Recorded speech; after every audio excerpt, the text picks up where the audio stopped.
I feel really lucky that I have been part of this movie and that I've had the opportunity to work with all these amazing people and get to know them and spend time with them.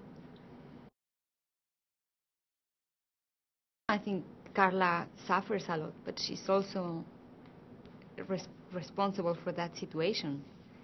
But I think she's a woman who suffers a lot in all of that time that she spent alone waiting for him. It was very scary, especially to sing, because I have not sung before in a movie or anywhere professionally. But I am a very big fan of music and of musicals. And if you're going to do a musical, there is nobody better to do it with than Rob Marshall.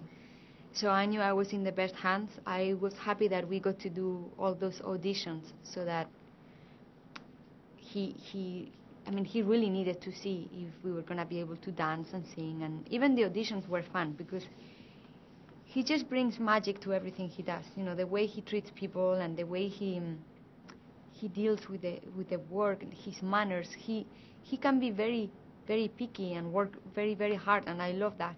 But he always does it with such grace. He can handle a huge amount of pressure.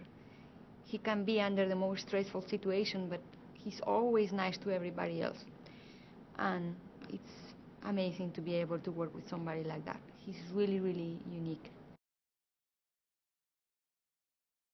Daniel is amazing. He's really one of the masters of acting, one of the masters of all time. And I feel very lucky that I've been able to share many of my scenes with him.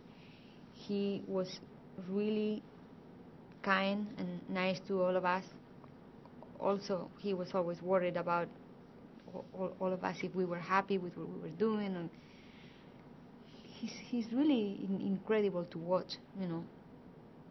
In those scenes, to be able to see so closely that he can really do anything that he wants. His talent is so overwhelming. I think people will spend 2 hours smiling and they will leave the theater smiling, and that is a huge thing, especially these days. I think people really want to go to the theater and feel inspired, and the movie is really like an adrenaline trip. It's like going to an attraction park, and it makes you kind of high in a good way because it never stops. Because you start and you see Guido's number and you say, "Wow, what is that?" But then all the numbers are at a very, very high level, and it's an experience to watch the movie.